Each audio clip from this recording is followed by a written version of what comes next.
Good morning, dear students. I am Professor K. Mageshwari, Department of English, KCS Kasinadar College of Arts and Science. Today, we are going to see about dissociation of sensibility. It was advocated by T.S. Eliot.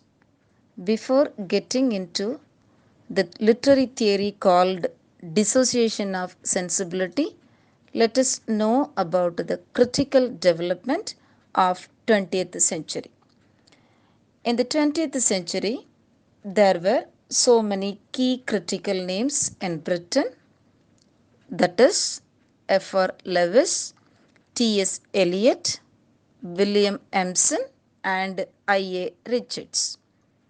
All the three, Lewis, Eliot, and Emerson, they came from Cambridge University between 1920s and 1930s. They involved themselves in the pioneering English school there, which had a powerful influence on the teaching of English worldwide up to 1970s. But Eliot's contribution to the canon of literary theory was something remarkable. Let us see what are they. The theory which were advocated by Eliot's: number 1, dissociation of sensibility. This was developed in the course of his review article, which came in the Metaphysical Poets. And the second one, impersonality. The notion of poetic impersonality developed in the course of his past two essays, Tradition and Individual Talent. And the third critical notion was objective correlative. It was developed in his critical essay, Hamlet. All these three ideas became very much controversial. However, it contributed for the development of literary criticism.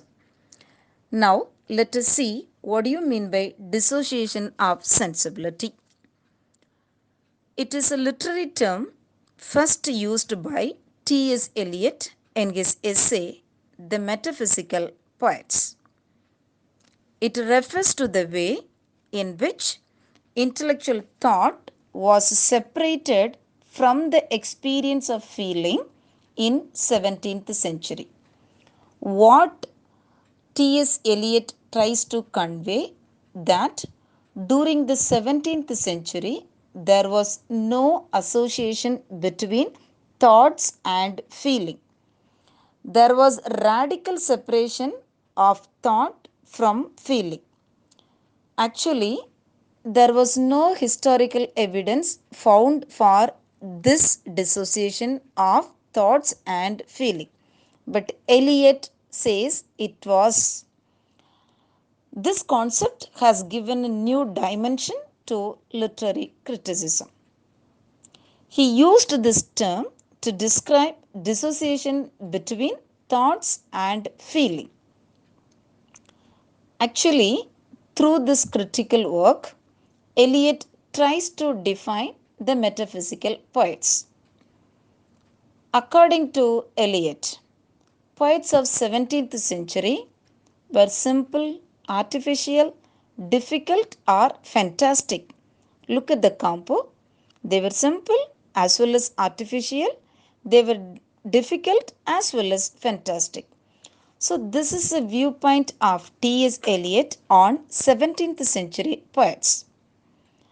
Eliot argues that for metaphysical poets, a thought was an experience, which means once you have a thought for something, definitely you will express the thought through your own feeling.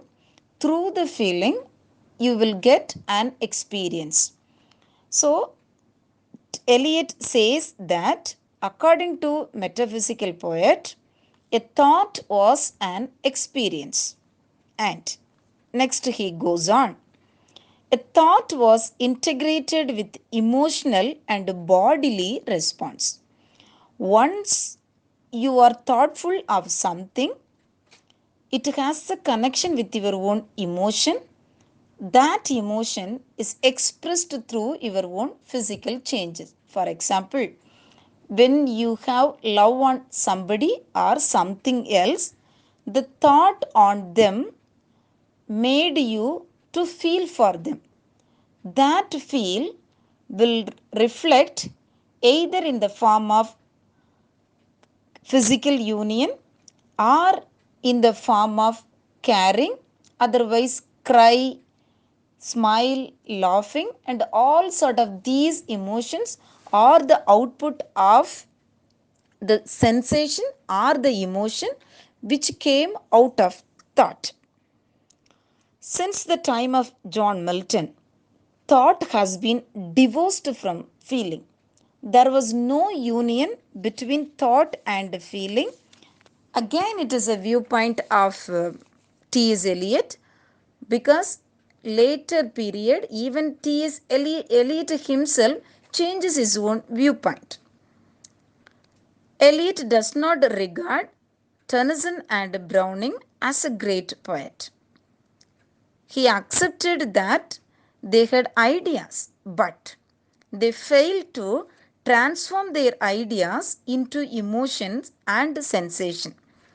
So the 17th century poets like Tennyson and Browning, they had ideas, they had thoughts, but they couldn't transform their own thoughts into emotion. That's why they have failed.